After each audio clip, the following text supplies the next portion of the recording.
The Year to Their podcast, it's time to start the show. Be sure to hold on tight, here we go. Exploring all the different Disney destinations. Year to Their, it's time to start the fun.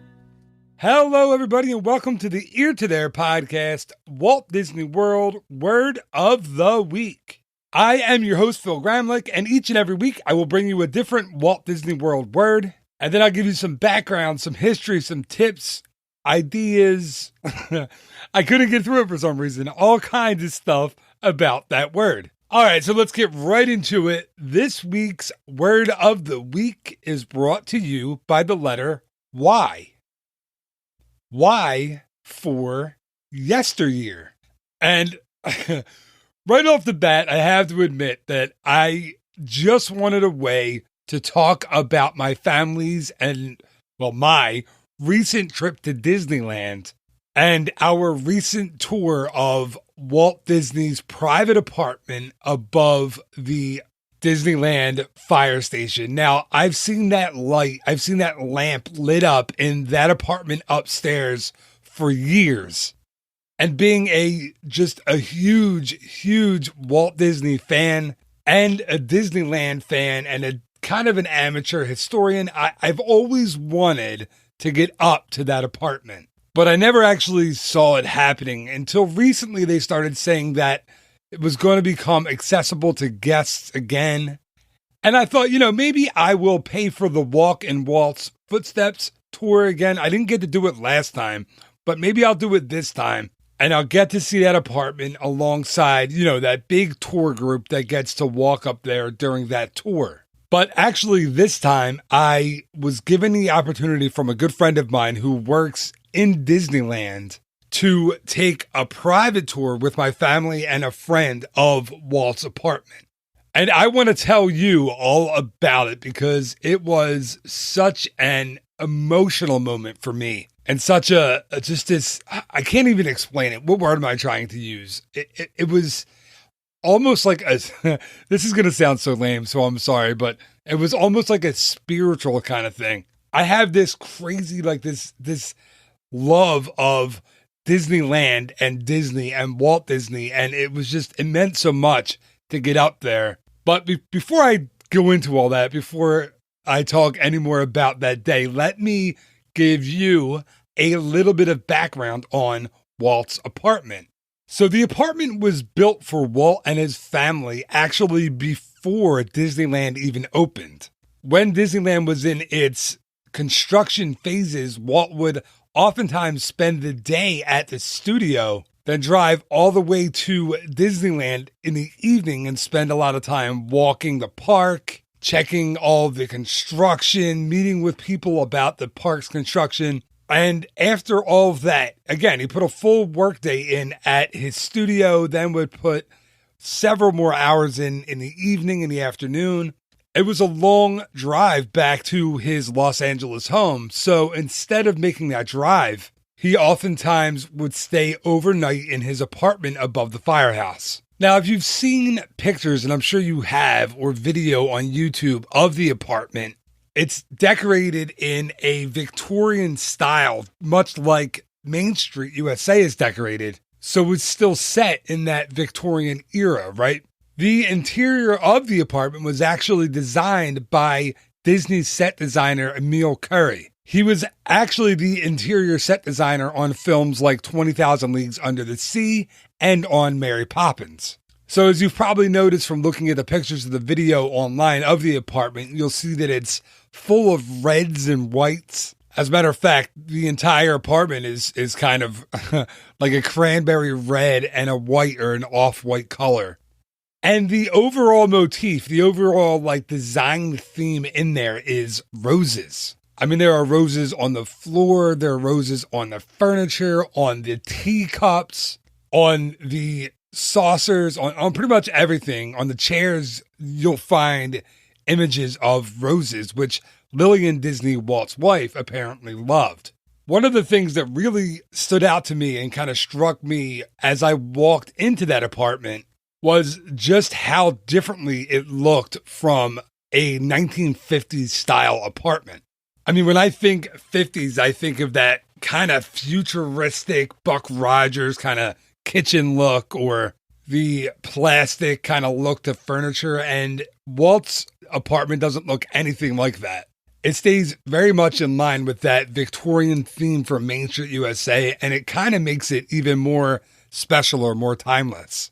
It is a studio apartment, so it's only about 500 square feet. So talk about pretty tiny. I mean, when you walk in there, if you had a big group, you'd probably have to squeeze to really fit and get to see everything. We only had 8 people on our tour. There was my family, my wife and I, and our 3 kids. Our friend Lauren Gaggioli, who's also on the podcast sometimes, I believe she was actually on 2 weeks ago. My friend who got us the tour, who works in Disneyland, and our guide, our VIP tour guide, who was just absolutely fantastic in telling us all about the apartment. Okay, so now I'm going to do my best to kind of walk you through give you kind of an audio guide, an audio tour, if you will, to Walt Disney's private apartment. So we waited outside for a little while, outside the firehouse, for our VIP tour guide.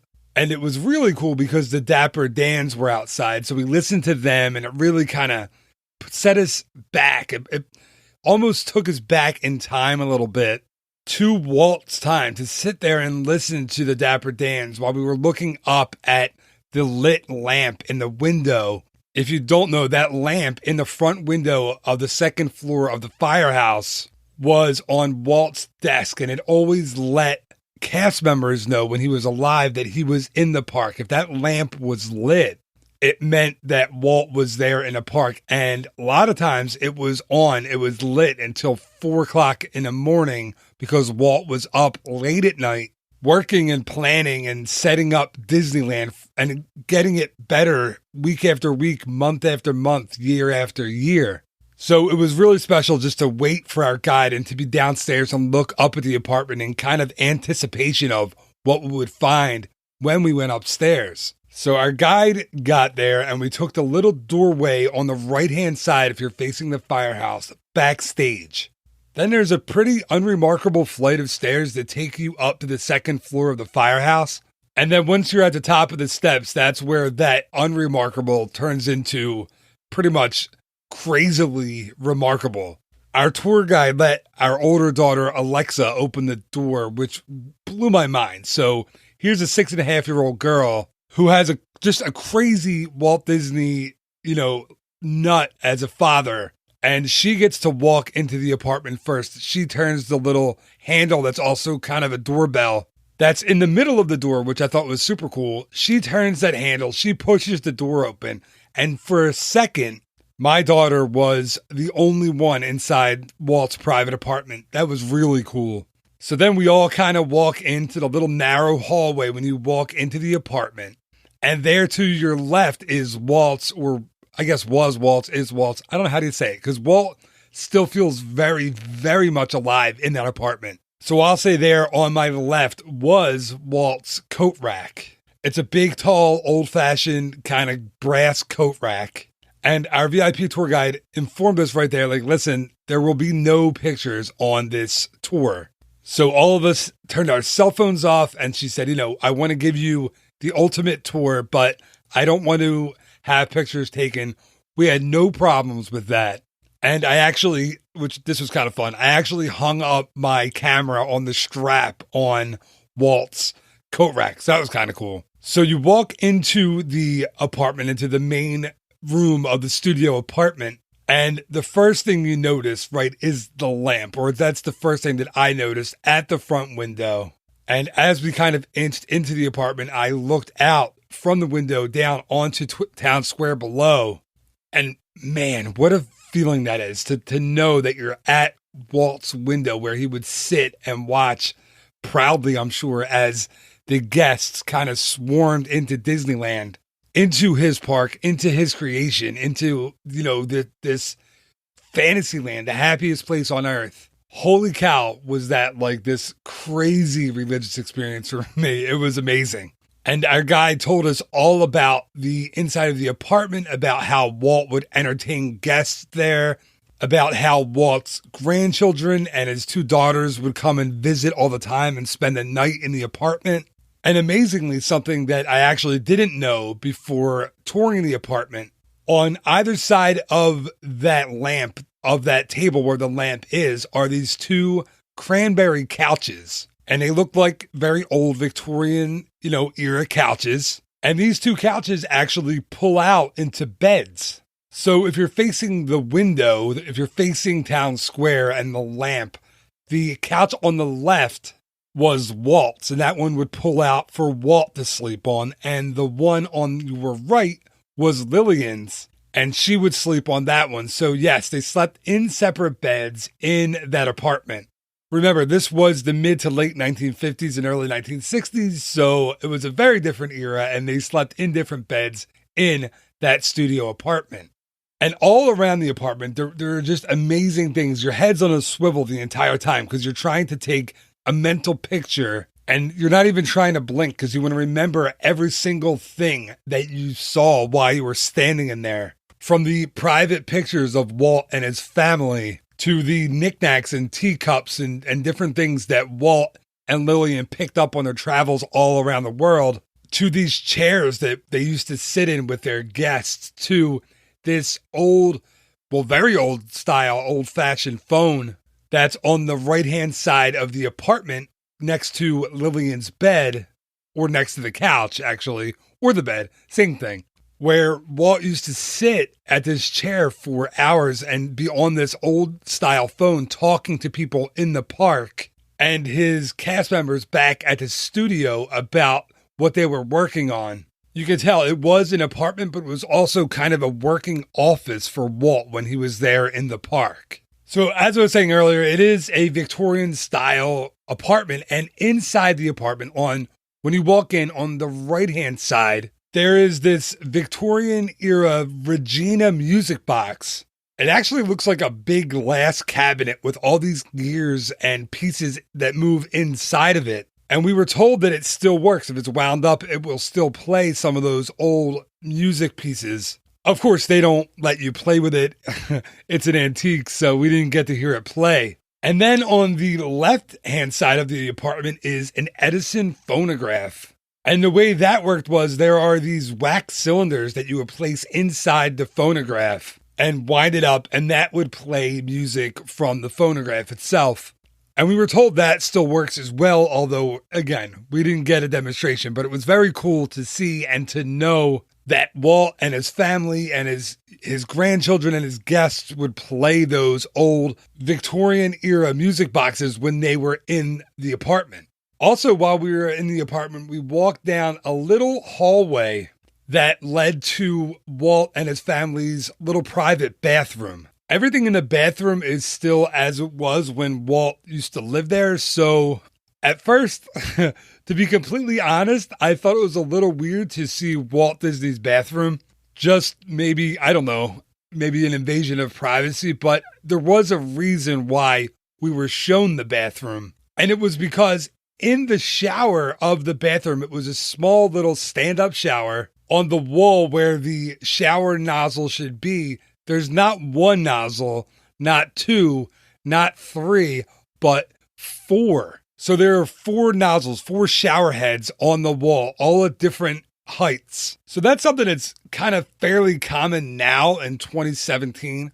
But in 1955, it was pretty unheard of. And Walt designed everything there was in this apartment. So those shower heads, those nozzles were his idea. So the tour guide just thought it was really cool, and it was really neat to see how forward-thinking Walt was, even when it came to something as basic as shower heads. We also got a chance to walk outside onto Walt's private patio, and that's right outside the firehouse above the little restroom area in Town Square. And currently there are walls, there's fencing up, so you can't really see up.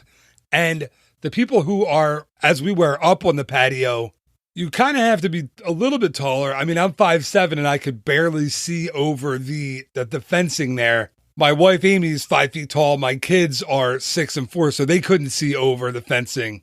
But you can see down into town square. Now, when Walt was around in Walt's day, we were told those fences weren't there. So he would go out onto the patio and look down into the town square below and see the guests kind of pouring into the park and wave and smile and have maybe a cup of tea or have a snack and watch as all the people filed into Disneyland. So that was pretty cool to be able to stand out there. Now, another thing we got to see, and this is my favorite part of the apartment, and this is why I'm saving this for last, was inside the apartment across, basically right on the other side of the room from Walt's lamp, from that main window, is a pretty small, pretty tiny kitchenette. Now, in the kitchenette, on the bottom, there is a little college-sized refrigerator. To the left of that refrigerator are a whole bunch of drawers. Over the top of the kitchenette are cabinets. And right on top of the kitchenette, of that little area, over top of the refrigerator and the drawers, is a Tom and Jerry punch bowl kind of thing. Now, it looked like a punch bowl to me. It was a drink serving set. And yes, I did say Tom and Jerry. That is not a reference to the cat and mouse cartoon, which I had to be told by our guide because I kind of chuckled because that's exactly what I thought. It's exactly what I thought it was. It was actually a fancy little drink serving set from the 50s that Walt and Lillian used to serve their guests drinks when they had them over. And to the left of that Tom and Jerry drink set is a grilled cheese maker or a panini maker. It kind of looks like a 1950s version of the George Foreman grill. And this was Walt's personal grilled cheese maker. And our guide told us that Walt was, at this point, a very rich man. He was very successful, but he was still a very simple guy. He loved cornbread, he loved chili, and he loved grilled cheese. And he would often make grilled cheese sandwiches up in his apartment while he was working or hanging out. And I just love that. I love seeing it. And I told my friend this. For some reason, all I wanted to do, which I couldn't do, was open up that panini maker, that grilled cheese maker. I wanted to see inside of it. I wanted to see if it was, used or worn or beat up. Something about knowing Walt Disney used it really, I don't know why, it humanized Walt to just this crazy degree for me. So for me, it wasn't enough to walk in Walt's apartment, to touch the walls and the light switches and the doorknobs and the chairs and the lamp. I wanted to get even more, but I wasn't. Unfortunately, I was not able to inspect or check out his grilled cheese maker. But our guy did open the cabinets and pointed out that all of the china, all of the glasses, the teacups, the plates, the serving trays, some of them were even unopened, all of that inside that cabinet was original. So all of those things that were in there were pieces that Walt and his family actually used. There were even 1950s era baby bottles inside that cabinet that the Disney grandchildren would use when they spent the night. It was just incredible to kind of humanize it, to see it, to feel it, to be in Walt's private apartment was just this incredibly moving and emotional experience for me and for my wife and for our friend Lauren. And I think everybody, even for my kids, they were completely moved by it. My older daughter, again, who's 6.5, Alexa, she is still talking about it and about how much she loved it and how she was in the apartment and she was the first one in. So she was in there by herself. I mean, I'm going on and I'm gushing, but it was just an amazing experience. And for me, I think I got so much more out of it because our tour guide was amazing and she really took her time and let us soak it all in and really kind of get a feel for what it was like in there when Walt actually would stay there.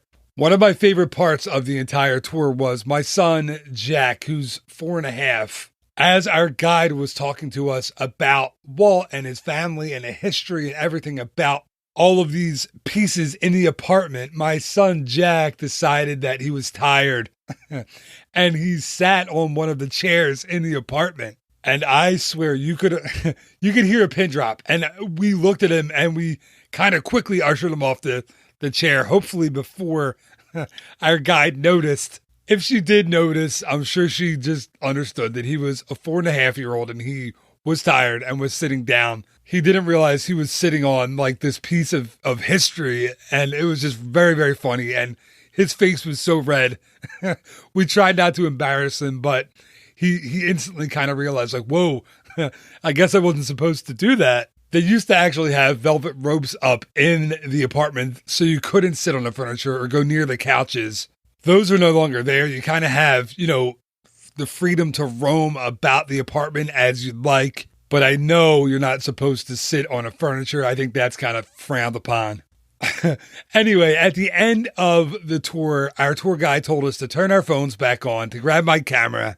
And we were able to take a whole bunch of pictures standing in front of Walt's couch, his pull-out couch, with the lamp, with the phonograph to our right. It was just an amazing, cool, unbelievable experience. And I am now in the process of framing one of those pictures and hanging it in my office because I will never forget our just unbelievable tour of Walt Disney's private apartment.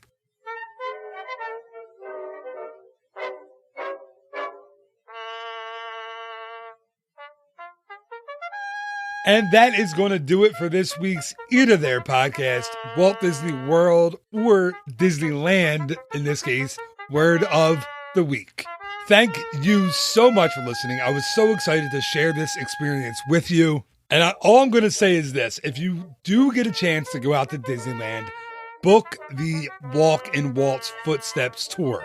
It is now completely accessible to those in wheelchairs and those in ECVs. Up until recently, it was not. Now it is. Anyone can take the tour. Anyone can get a tour of Walt's apartment.